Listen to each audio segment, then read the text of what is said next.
Sige po. Ayan, naka-share na yung screen. Sige po, let's pray. Manalangin tayo. And then we will proceed. Let's pray.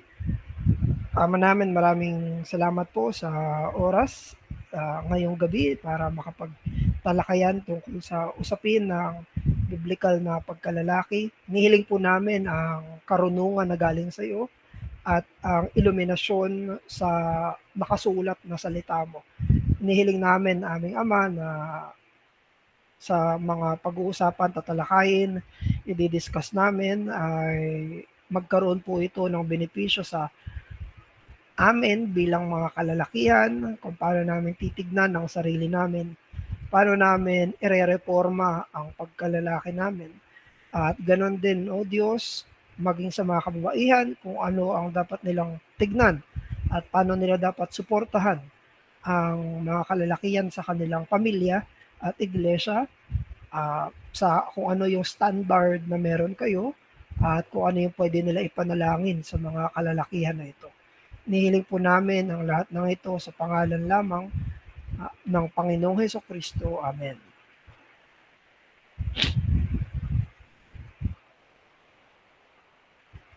So yan, so good evening po ulit. So magsimula na tayo sa study natin. After this study, magkakaroon tayo ng discussion. Pwede tayo magtanong, pwede tayo mag-comment after mismo nitong lecture proper. So, gusto natin pag-aralan itong biblical masculinity at next Monday ay yung biblical femininity. Para sa buwan na to, ito na yung last Monday, no, ng June. Alam naman natin na ngayon yung Pride Month at ayaw lang natin na sabihin na yung LGBTQIA+ ay mali, pero gusto rin nating matutunan, ano ba yung tama? Ano ba yung katotohanan? Ayaw lang naman natin na maging bihasa tayo sa kung ano yung mali at sabihin na yun ay mali, pero gusto rin nating malaman. Pagkatapos na malaman na ito ay kamalian, now, what is the truth? At yun yung tutunghayan natin. Alam natin na meron lang dalawang genders, dalawang sexes, kahit na iba ang definition ng gender theory, ng critical gender theory na naituro sa atin before ni Paul, na namamayagpag ngayon sa mundo na malalim nilang pinag-aaralan. Pero alam natin na sa kasulatan ay meron lang dalawang kasarian. You cannot identify outside your biological sex. Ngayon, ano ibig sabihin ng pagiging lalaki? Ano ibig sabihin ng pagiging babae? At yan yung titignan natin ngayong pag-aaral natin. So, sa pag-aaral natin, meron lang tayong dalawang verses na pagpofokusan. So, dalawang verses. Yung unang verse ay ang 1 Corinthians 16:13 at ang pangalawang verse ay yung Genesis chapter 2 verse 15. Dalawa lang. Alam ko marami pa tayong pwedeng pag-usapan sa pagkalalaki, pero dito yung direksyon na tatahakin natin sa study na to. We will be looking at these two scriptures. So una, 1 Corinthians 16:13, be watchful, stand firm in the faith, act like men, be strong. At yung pangalawang verse ay yung Genesis 2:15.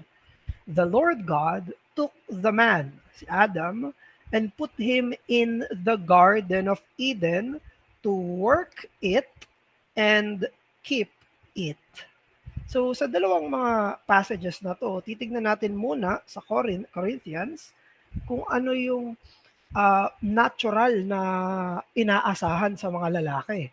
At sa Genesis naman, titignan natin kung ano yung roles, kung ano yung obligasyon, trabaho ng isang lalaki. So titignan natin what is a man, what are the characteristics of a man sa 1 Corinthians, at titignan natin naman yung what are the roles, obligasyon mga trabaho ng lalaki sa Book of Genesis. So, tignan muna natin yung unang passage natin, yung 1 Corinthians chapter 16 verse 13. So sinabi dito, be watchful, stand firm in the faith, act like men, be strong. So yung word doon na sinabi ni Apostle Paul na act like men, yung word na yon ay sa original niya ay andrizomai, na ang ibig sabihin, we should conduct ourselves in a courageous way. So ginamit ni Paul yung salitang magpakalalaki kayo. Sinabi niya yon sa scripture, sinabi niya yon sa mga taga-Corinthians, sinabi niya magpakalalaki kayo. Ang ibig niyang sabihin ay magkaroon kayo ng katapangan. You should conduct yourself in a courageous way. So of course, alam naman natin na etong mga pananalita na to ay para sa lahat ng nasa Corinthians. Para ito sa babae at para ito sa lalaki, para ito sa buong church ng Corinth. Pero binanggit niya doon na magpakalalaki kayo na may meaning siya na maging matapang. Magkaroon sila ng katapangan. So, Paul is relying on the notion that courage is a characteristic of manliness. Umaasa si Pablo na maiintindihan nila na kapag sinabi niyang magpakalalaki kayo, ang ibig niyang sabihin, itong katapangan na to ay isang karakter ng isang lalaki. Kahit babae ang sinabihan niya, as a whole church, sinabihan magpakalalaki kayo, naintindihan nila, okay, ang ibig sabihin ni Apostle Paul, both men and women, naintindihan nila na isa itong picture. Isa itong word picture. Is nag-illustrate ito na kailangan naming maging matapang.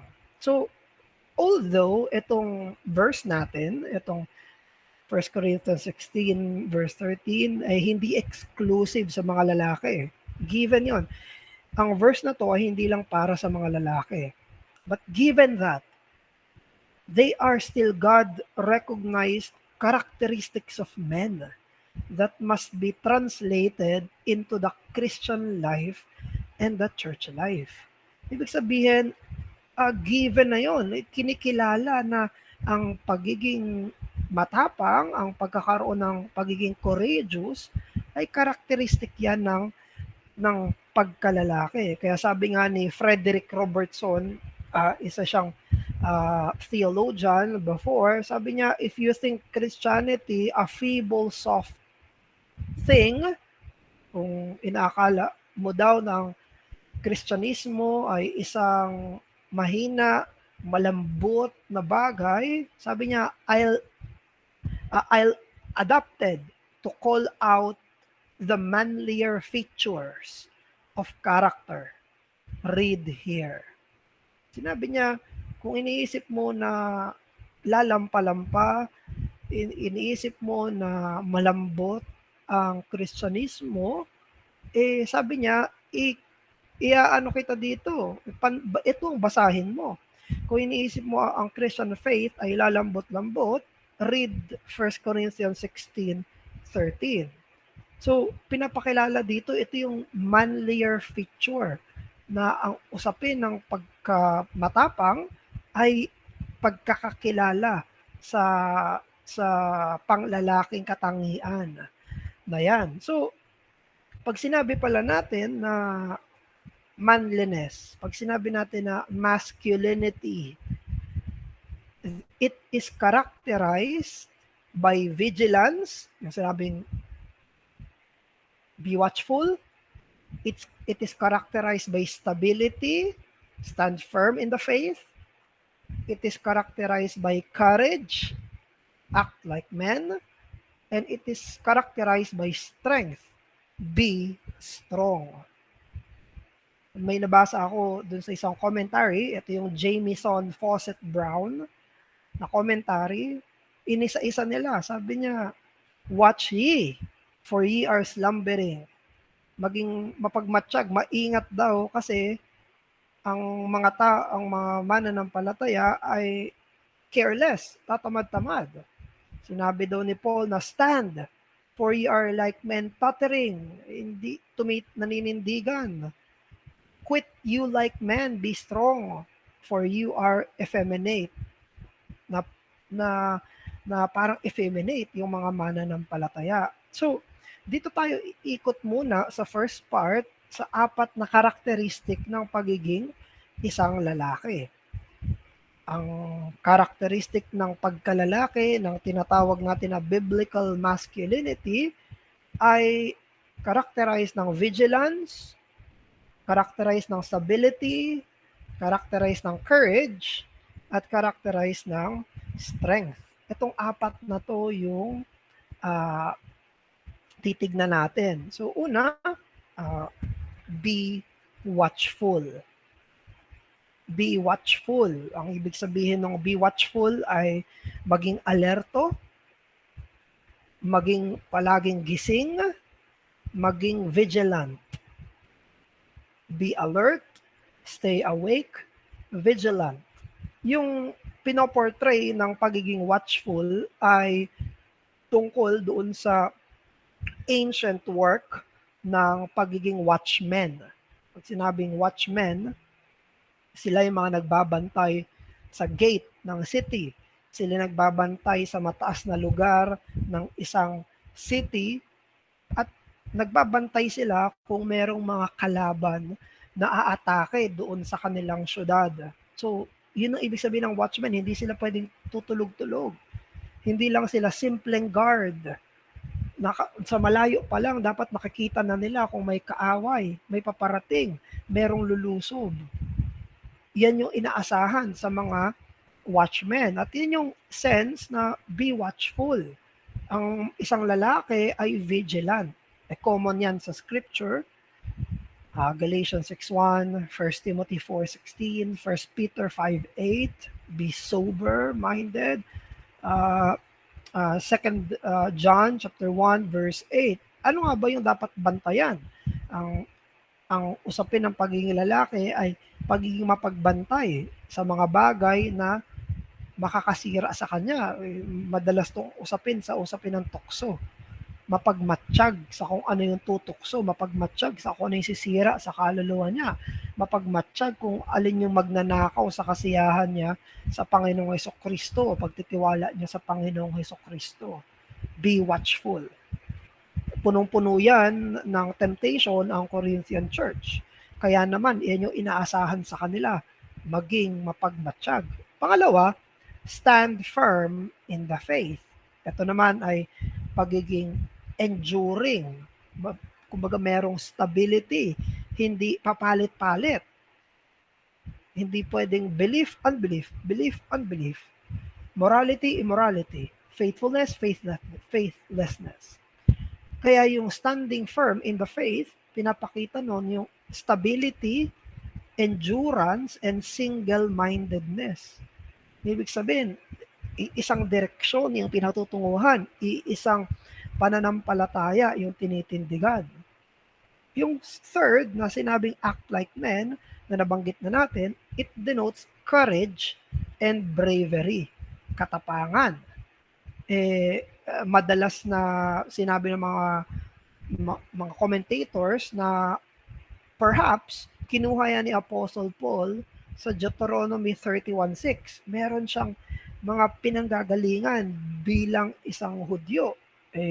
Isa yan sa madalas na makikita nyo sa lumang tipan dahil sila ay isang warring nation. Meron silang mga kalaban palagi, meron silang mga digmaan na nangyayari. So, itong Deuteronomy 31 verse 6, hindi na ito bago. So, let me put it dito sa natin, chat box. Sabi ng Deuteronomy, be strong and courageous.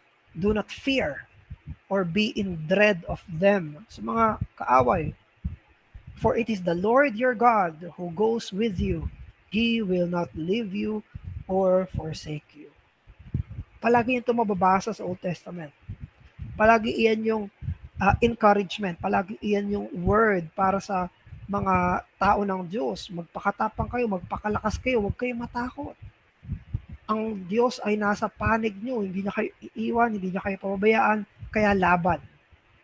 Ganyan yung makikita natin. Ang sinabi ng mga commentators, probably, isa ito sa mga nag-urge kay Apostle Paul na sabihin, act like men. Sabi naman ni Albert Barnes, let me put it here sa chat box again. Sabi niya, yung act like men, it means to render one manly or brave, to show oneself a man. That is not to be a coward or timid or alarmed at enemies. Hindi natatakot sa kaaway, hindi natataranta sa kaaway, hindi ilalamya-lamya sa kaaway, but to be bold and brave. We have a similar phrase in common use. Be a man.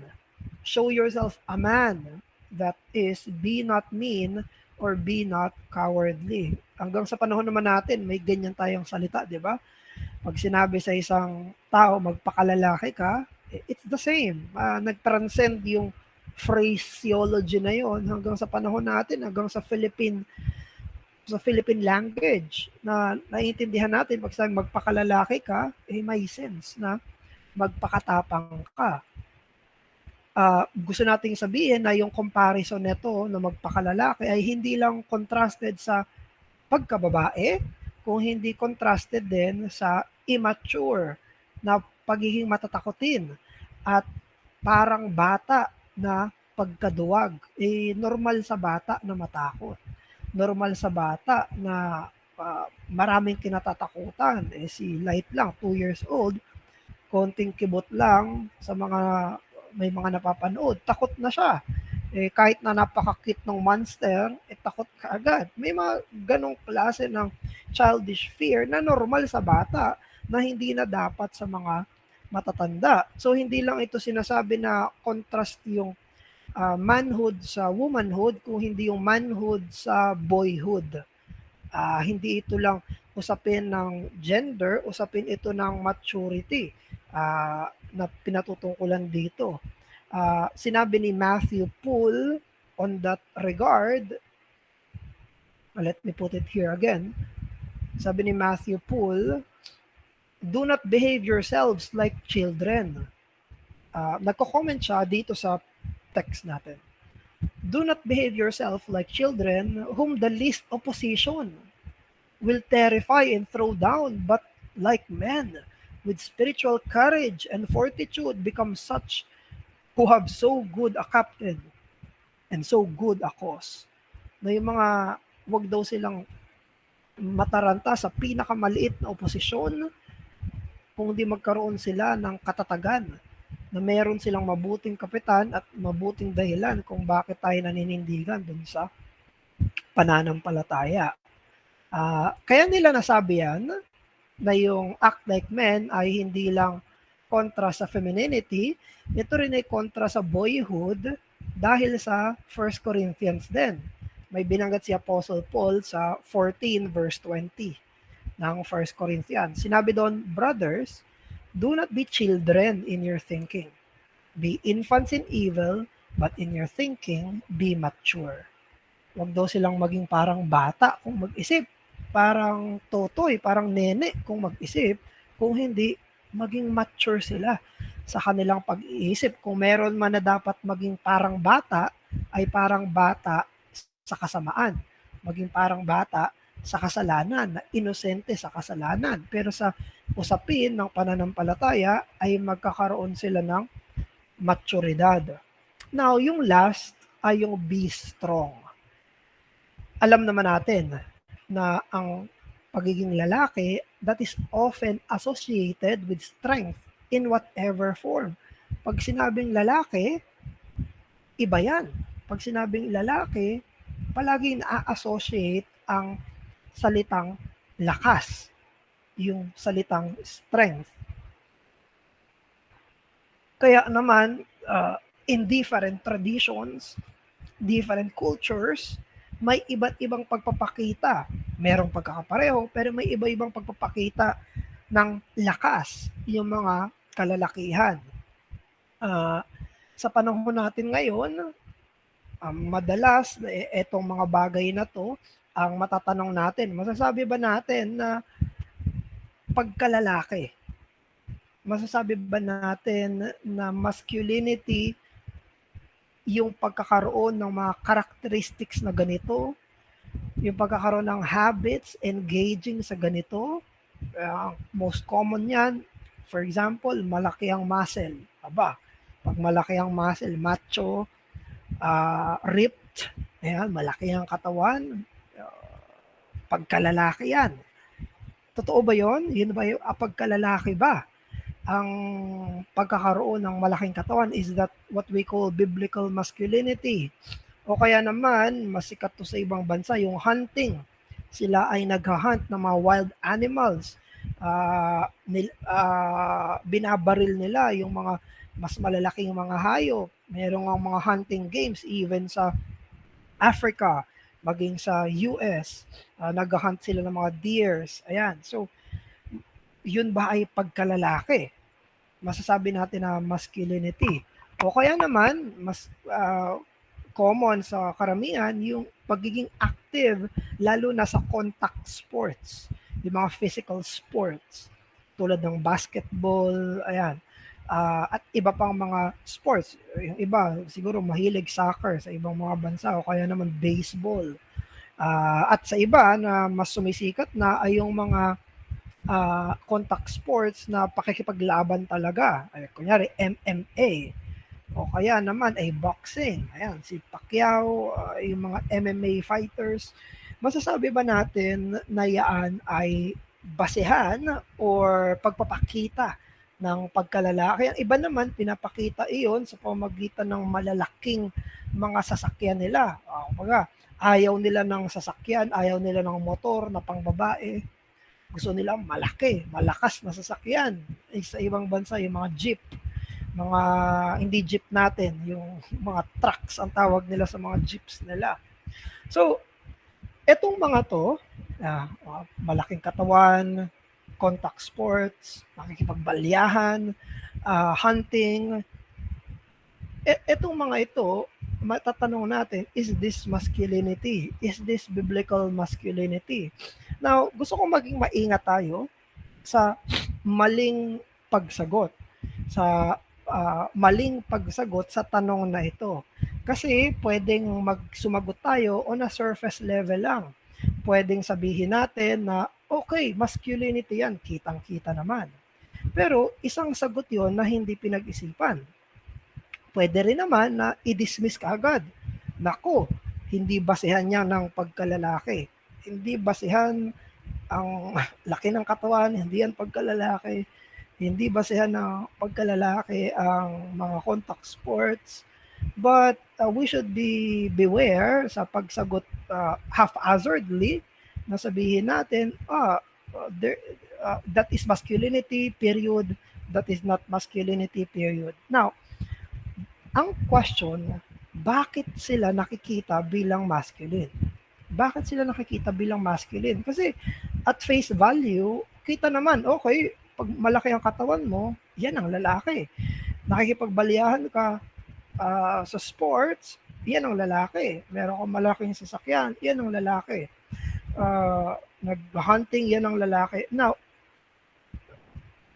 we should go a little deeper na go beyond surface level in answering that, na kasi ang mga bagay na yan or mga way na pagpapakita ng pagkalalaki, they represent the principle of strength. Nagpapakita sila ng prinsipyo ng kalakasan. Katulad ng disiplina. Katulad ng self-control. Sa tulad ng capacity to dominate. Iyang mga yan ay pagpapakita ng kalakasan. Hindi man nating sabihin na pagkalalaki ka agad iyan, pero sa mga bagay na yan, merong discipline involved. Merong training. Merong concentration. Merong self-control. Merong goal. At yung mga bagay na yon, hindi yun ang nasa surface, pero yun nasa ilalim kung bakit nagiging tila masculine ang mga ito, because underlying such outward appearance of masculinity is the principle behind it. Hindi ka naman basta-basta magko-contact sport nang walang training. Hindi ito bara-bara, hindi naman lalaki yung katawan mo nang hindi mo pinagpaguran, pinagpawisan, dinisiplina yung sarili sa pagkain at sa pag-ehersisyo at yung iba pa. So, maganda, wag nating sabihin agad, ay, hindi yan ang pagkalalaki. O kaya sabihin natin, ay, pagkalalaki agad yan nang hindi siya pinag-iisipan. Kaya sabi nga ni Calvin, although ang pinag-uusapan dito, of course, sa text natin ay spiritual strength ang sinasabi dito. Kaya sabi ni Calvin dito sa text natin ay, and as we are naturally weak, he exhorts, the Apostle Paul exhorts them fourthly, pangapat na yun, be watchful, stand firm in the faith, act like men, fourthly, to strengthen themselves or gather strength. Kasi natural tayong mahina, spiritual. Kaya tayo inuudyokan ni Apostle Pablo, sabi ni Calvin, na palakasin, mag-gather tayo ng strength. At yan din ang sinasabi ng Ephesians chapter 6 verse 10, na hindi lang ito usapin ng lakas sa sarili, kundi lakas na galing sa Panginoon. Ephesians chapter 6 verse 10, finally, whole armor of God ito, di ba? Finally, be strong in the Lord and in the strength of His might. Ang sinabi doon, magpakalakas. Saan? Sa Panginoon at sa lakas ng kanyang lakas. Doon ka mapapakalakas sa lakas mismo ng Panginoon. Now, manliness is characterized by vigilance, stability, courage, and strength. Okay. Now, paano natin ito titignan sa redemptive drama ng Bible, ng Scripture? How should we see this in the whole scheme, in the narrative, meta-narrative of the Bible? Na makikita natin na itong Corinthians na merong natural na inaasahan sa mga lalaki. Natural. Pero, rather, ang ibig sabihin nun, that is given at creation. Yung sinasabi natin na vigilance, pagiging watchful, stability, na endurance, courage, katapangan, strength, lahat ng yan ay natural characteristic ng manliness via creation. Ibig sabihin, nilikha si Adam at ang mga lalaki to exhibit this character. Nilikha ang mga lalaki na maging mapagmatsyag, nilikha sila na maging stable, nilikha sila na sila ang magpapamalas ng katapangan at sila rin na magpapamalas ng lumalagong lakas. However, we know sa Genesis chapter 3 na nalaglag ang tao sa kasalanan via the sin of Adam and Eve. Kaya nung pinasok ng kasalanan ang sangkatauhan, nadamay ang lahat. And nadamay din ang masculinity. Maging ang pagkalalaki ay nakorrupt ng kasalanan. Nakorrupt siya ng kasalanan. So ang isang corruption nito, alam natin, ay yung nangyayari ngayong Pride Month. Pero isa lang yun sa corruption ng sin sa masculinity. Ang isang corruption ng sin sa masculinity, ang lalaki ay nagiging homosexual, nagiging queer, or kung ano pa yung ibang mga terms nila doon. Yun ang isa pa lang. Pero paano naman sa mga straight? Straight pa rin sila, lalaki pa rin sila. Hindi sila LGBTQIA+. Asan ang sin doon? Of course, magpapakita yun doon sa mga character na dapat tinataglay nila by their creation. So, ang una, be watchful. Ang mga lalaki, careless na. Hindi maingat. Hindi maingat pagdating sa tukso, hindi maingat pagdating sa kasalanan, hindi maingat sa pagdedesisyon, hindi maingat sa pagpaplano. It characterized na imbes na vigilance because of sin, ang lalaki ay naging careless. Ano pa? Yung stability, stand firm.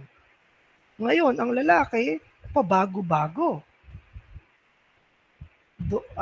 Iba-iba yung pinaninindigan. Papalit-palit ang pinaninindigan. Sinabi ni Apostle James yan, yung double-minded man. So that is between truth and error. Pangatlo, yung cowardice, na imbis na katapangan, saan? Sa tama. Ang nangyayari, kawalang katapangan sa usapin ng kung ano yung katotohanan at tama. At ganun din, settled weakness. Yung okay na sa kanyang kahinaan na parang hindi goal at will ng Diyos na tayo ay magpakalakas katulad ng sinabi ng 1 Corinthians 16:13 at Ephesians chapter 6 verse 10. So, dito papasok ngayon yung sin. Yung sin ang nakadamay sa mga usapin ng pagiging lalaki. Pwede rin naman na ibang mga forms yan. Pwede naman na akala mo siga-siga, ayan, ginagamit yung sabi ni Doug Wilson, macho-like, counterfeit masculinity. Pero sa usapin ng mga talagang kailangan mo ng pagkalalaki, kung sino yung siga, siya pa yung careless. Kung sino pa yung siga, siya unstable. Kung sino yung siga, duwag sa mga totoong kailangang may tapang. Katapangan sa responsibilidad, katapangan sa pakikipag-usap, real-time confrontation by talking. Ayan. May nabalita nga minsan, nanonood kami ni Lori ng balita, may nagsuntukan. Tapos sabi doon sa balita, ayaw na daw nila kasuhan yung isa't isa. Napag-usapan namin, kaya nga nagsuntukan kasi ayaw mag-usap Gano'n naman yun bakit magsusuntok kasi tama na, daanin na lang natin ito sa violence. Hindi yun katapangan.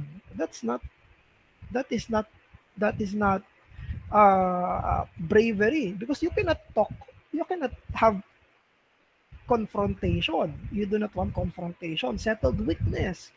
Ayan. So, ayan ang pagpasok ng sin sa mga usapin ng pagkalalaki. Now, dahil dumating si Jesus ay Diyos na nagkatawang tao, ipinanganak sa Bethlehem sa Sabsaban.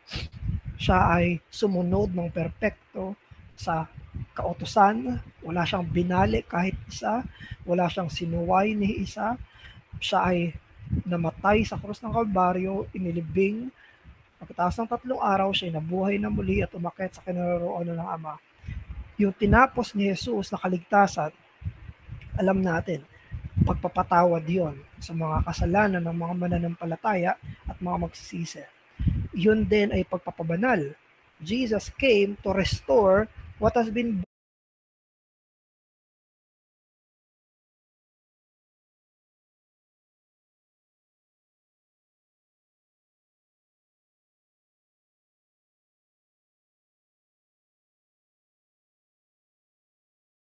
broken. Jesus Christ came to restore at isa sa mga broken ay yung masculinity.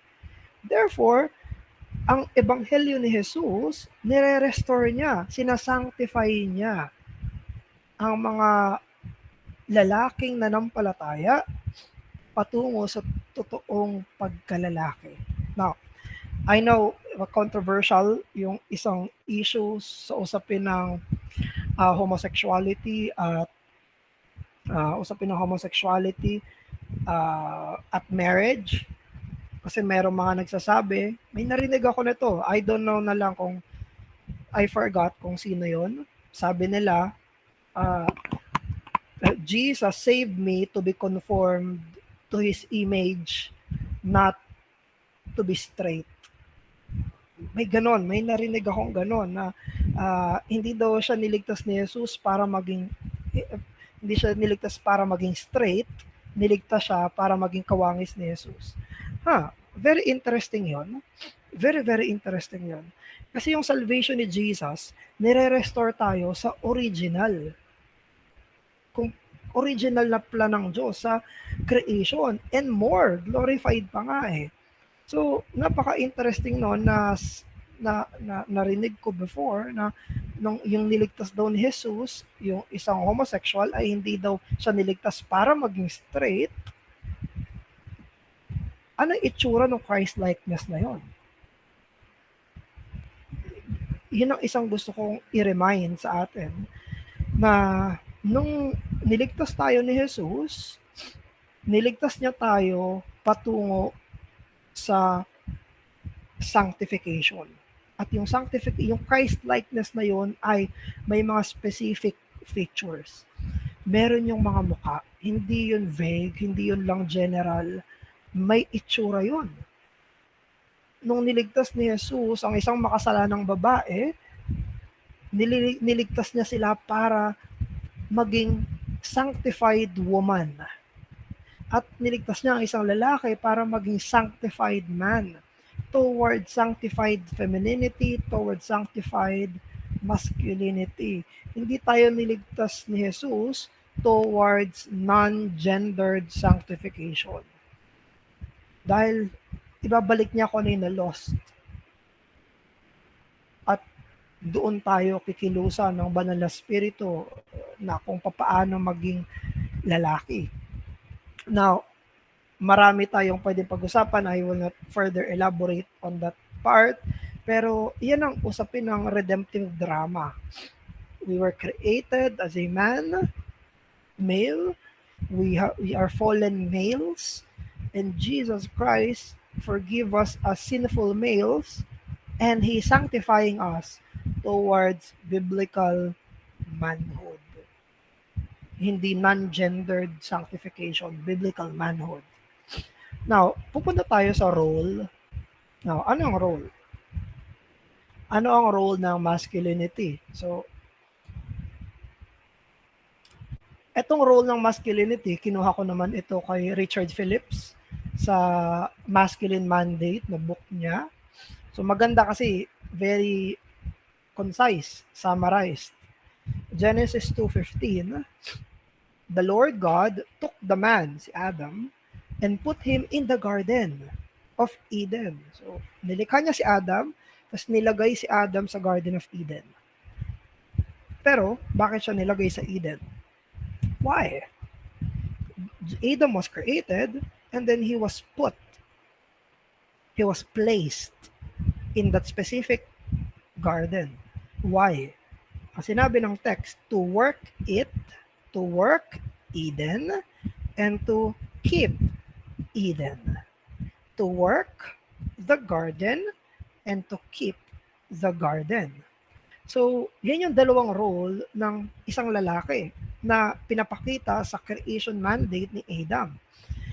Si Adam ay nilikha para i-cultivate ang garden at para i-protect ang garden, no, yung Garden of Eden. So, yung dalawa lang ang tunghayan natin. So, na-extended ito sa lahat ng buhay ng isang mananampalatayang lalaki. So, yung term na work, doon sa sinabi sa passage natin, yun ay avad, ng ibig sabihin to serve, to labor, to cultivate, to perform acts of worship. Yung noun form ng avad ay servant, officer, worshiper. Now, alam natin na agricultural yung word na yon. Sinabi na work it, pagtrabahuhan mo yung garden. So, tinawag ng Diyos si Adam na i-cultivate ang garden para lumago yung garden. Para mas mamunga pa yung garden. Mabunga na yung Eden, pero gusto ng Diyos maging mas mabunga pa siya. So, nung sinabi ng Panginoon na work, may kinalaman siya sa usapin na be fruitful and fill the earth ng Genesis chapter 1 verse 28. So anong gusto ng Diyos na mangyari nung nilagay niya si Adam? Gusto ng Diyos yung Eden maging mas maganda, maging mas mabunga kesa nung unang nilagay niya doon si Adam. Merong expectation ng Diyos sa kanya. Adam, nilagay kita dito sa garden. Gusto ko after so and so time, mas maganda na yan. So inaasahan ng Diyos na mag-work si Adam, hindi siya careless. Kailangan magtrabaho siya, may aasikasuhin siya, may gagawin siya. Siya ay gardener, siya ay husbandman. Yung sa word ni Jesus sa New Testament. Pero alam natin, dahil sa carelessness ni Adam, imbis na gumanda lalo yung Eden, imbis na lumago yung Eden, imbis na maging better yung Eden, sin entered and it was destroyed. Isipin yun, utos ng Diyos, alagaan mo, pagandahin mo, tapos dahil kay Adam, nawasak. Everything. Magkakaroon ng thorn. Nagkaroon na ng usapin ng tagtuyot, hindi pa mumunga. Now, contrast that to Jesus. Si Jesus, nung pinanganak siya dito sa mundong to, pinanganak siya sa isang fallen world na, corrupted world na. At anong work ni Jesus? I-restore yung fallen world. Si Adam, nilagay siya sa isang garden, sa isang mundo na perfect, papagandahin niya na lang. Si Jesus, nilagay siya sa isang mundo na pangit na, punong-puno na ng kasalanan, punong-puno na ng corruption. At ang trabaho ni Jesus bilang second Adam is the same. Work ni Jesus to work it. Para saan? Makultivate ang godliness, makultivate ang holiness dito sa mundong ito. That's why may kinalaman yan sa pagiging lalaki natin. Ang mga Christian men, they are given the mandate of Adam, same, to be unlike Adam sa kanyang ginawa, and to follow the second Adam in cultivating godliness where they are providentially placed. Katulad ni Adam, tayo, nilagay tayo ng Diyos kung nasan tayo. You are placed here. You're placed there in that family. You are placed there in that community. You're placed there in that church. At ang obligasyon ng isang lalaki kung saan siya nilagay is the same. To work, to cultivate, na nilagay tayo sa isang lugar para mas maging mabunga yun, maging mas better yun through us instrumentally. Yan ang inaasahan ng Panginoon sa mga kalalakihan. Sabi ni Doug Wilson, ang mga virtues na kailangan ay patience. Kasi hindi atat ang mga farmer, no? Hindi atat sila na pagkatanim nila, ani agad. No, alam nila. Maghihintay sila, alam nila. Tutubigan nila, lalagyan nilang pataba, pero bukas wala pa yan. Yan ang kailangan ng mga kalalakihan. Trabaho ng trabaho, patubig ng patubig, tanim ng tanim. Patience, carefulness. Kailangan ng pagiging maingat at kailangan ng hard work. Alam natin sa pagiging lalaki, yan ang dapat na meron tayo sa kung saan tayo inilagay ng Panginoon. Sinusundan natin ang ikalawang Adan kung saan sinimulan niya na yung pagparito ng kaharian ng Diyos, pagparito ng ebanghelyo. So, pag pinag-uusapan natin ito, hindi lang ito usapin ng non-faith. This is a faith matter. We are placed where we are so that we can cultivate it. The people around us to be saved and for them to grow in holiness. Kaya may kinalaman nito. For example, you are a although another topic yon specifically, pero you are a husband, isa kang mister. Now, obligasyon ng mister na nung unang pinakasalan niya yung misis niya, na yung misis niya ay magiging better, holier, kesa nung nag-I do. That's the work of a man. Trabaho ng asawang lalaki na mag-araro, mag-cultivate, maging patient, mag-pray, mag-lead ng worship, pangunahan sa repentance, pangunahan, lahat ng yan. Maging mga anak. Ang mga kalalakihan ay inilagay sa marriage na yon, inilagay siya sa family na yon, para yung mga nakapaligid sa kanya ay magpuri sa Panginoon.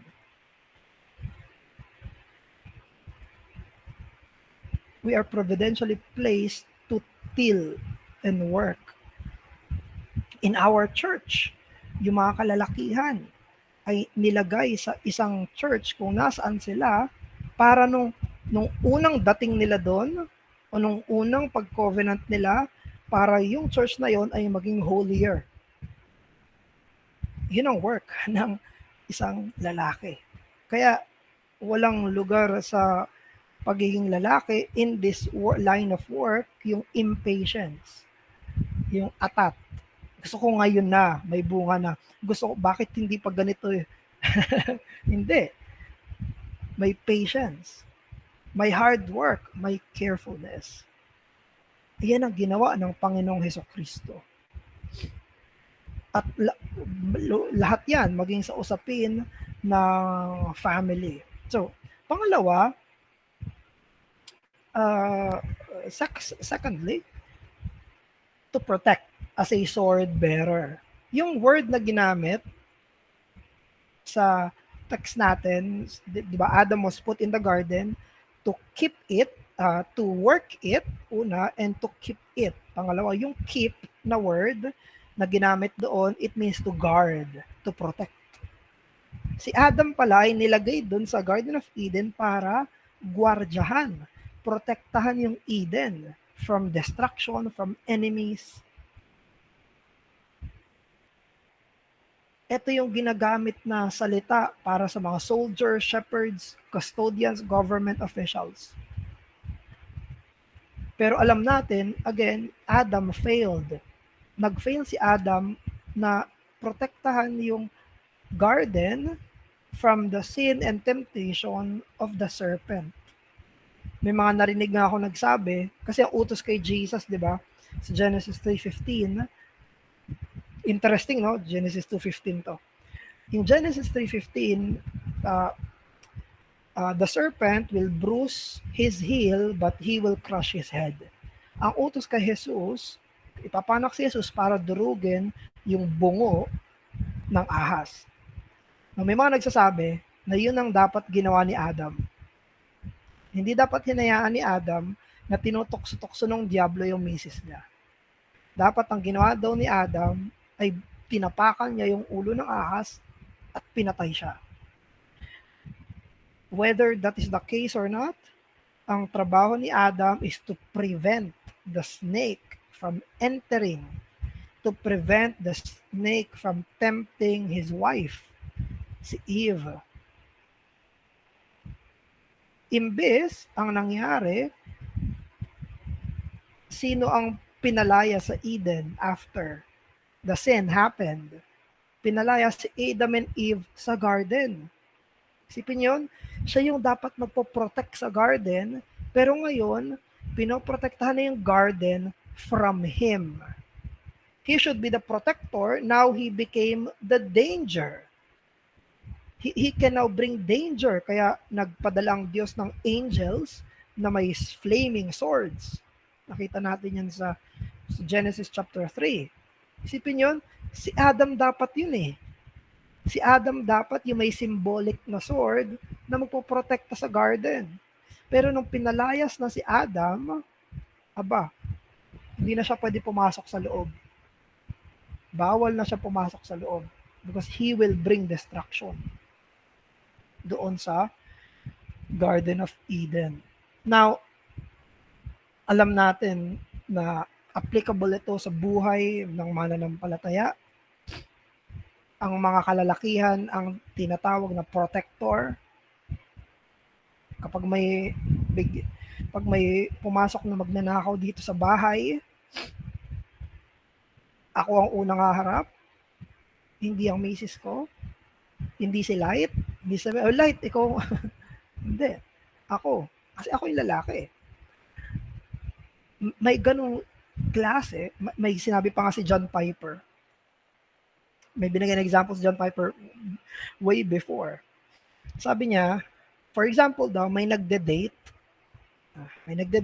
yung babae ay black belter sa martial arts. Yung lalaki ay patpatin. Hindi talaga siya in sa physical things. Tapos, nagde-date silang dalawa at paglabas nila dun sa kinakainan nila, ay bigla na lang may lalaki na gusto silang saktan. Now, ano yung manly way to handle that?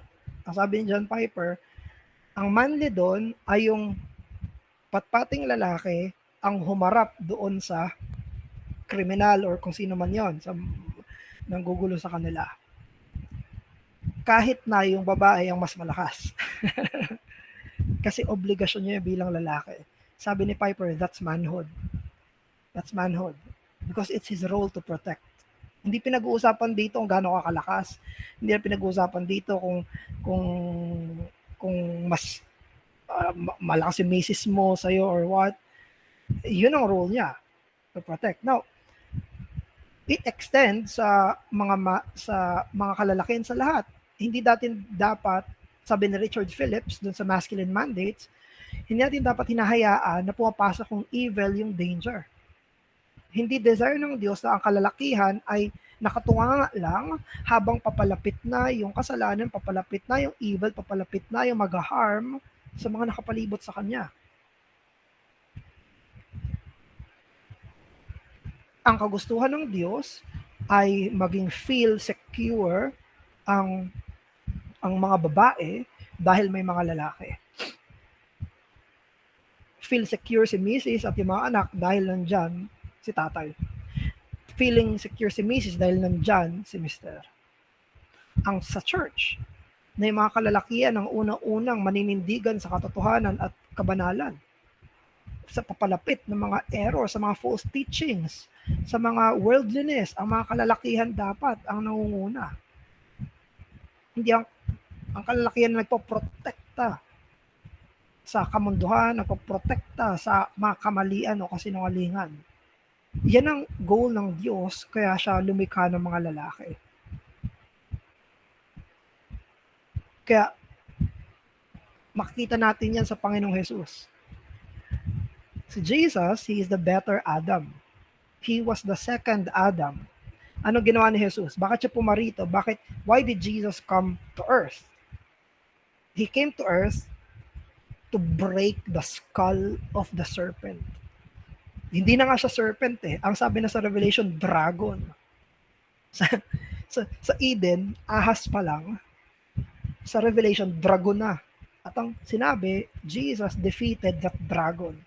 Jesus was the man, the knight in the white horse. And He will crush that serpent at that dragon. Bakit? Pinoprotektahan niya ang mga tupa niya sa dragon na yon. At itong mundo ay papanambalik niya sa Diyos. That's why, yun din ang role natin, no? Bilang mga lalaki. Same. Christian men are given the mandate of Adam, protect, to be unlike Adam, okay, and to follow the second Adam in protecting godliness where they are providentially placed. Yun ang inaasahan, ang ibig sabihin ng tunay na pagkalalaki. Now, dito kasi papasok yung usapin na ano ba, ito yung role ng mga lalaki, to cultivate and to protect. Now, pwede nating gawin yun now sa mga petty things. Petty things yung kinocultivate. Yeah, petty things yung pinoprotektahan. ang dapat protektahan ay mga mahalagang bagay. Kunyari, ang kinocultivate ay yung laro niya. Gusto ko, cultivate ko tong laro ko. Yung level ng laro niya ang pinakamahalaga sa kanya, na i-nourish, i-cultivate niya.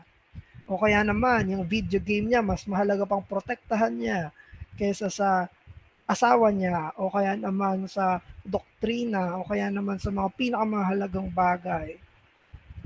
May mga hindi masama, pero hindi yun ang main goal kung bakit tayo ginawang lalaki ng Diyos.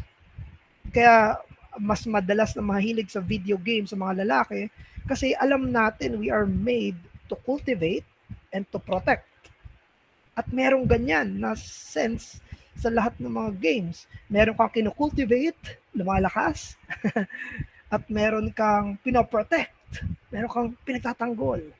Now, hindi masama yun in of itself, but we are called to real life. Meron kang totoong pamilyang poprotektahan, meron kang totoong iglesyang poprotektahan, meron kang totoong pamilyang i-cultivate sa godliness, salvation, sa gospel. Meron kang totoong pamilyang poprotektahan mula sa mga kasinungalingan. Yan ang panawagan sa mga kalalakihan. Now, sabi ni Doug Wilson, ang mga virtues necessary, strength, sacrifice, courage, and goodness. You need this para magawa mo ang obligasyon sa pagsunod sa Panginoong Jesucristo. Now, ito na yung final. May kinalaman pa rin siya doon sa pag-protect, yung pagkalalaki. Sabi ni Wilson sa Future Man, the ancient serpent, this dragon, was the tempter who brought the occasion of sin before Adam and Eve. God promised here a curse on the serpent. And in that curse, we see the salvation of the world. The salvation cannot be separated from the destruction of the lying worm. Hindi pwedeng maligtas ang mundo nang hindi nawawasak yung ahas. Hindi pwedeng maligtas ang mundo nang hindi nawawasak si Satanas. So, men who follow Jesus Christ, the dragon slayer, must themselves become lesser dragon slayers. Yan ang panawagan sa mga kalakihan. Yan ang ibig sabihin ng pagiging isang lalaki. Ayan na pala yung final natin. So, gusto ko lang ibigay yung mga references natin. So, pwede niyong tignan itong mga to. Hindi ito lahat. May mga kinuha ko sa commentary. Pero, hayaan niyong ilagay ko dito sa... Ito yung mga references natin. Masculine Mandate ni Richard Phillips. Fisherman ni Doug Wilson. Tapos sa Crossway sa 1 Corinthians 16:13. At may maikse dun sa impactus.org. So, dito nagtatapos yung ating lecture. So, pupunta tayo sa discussion natin.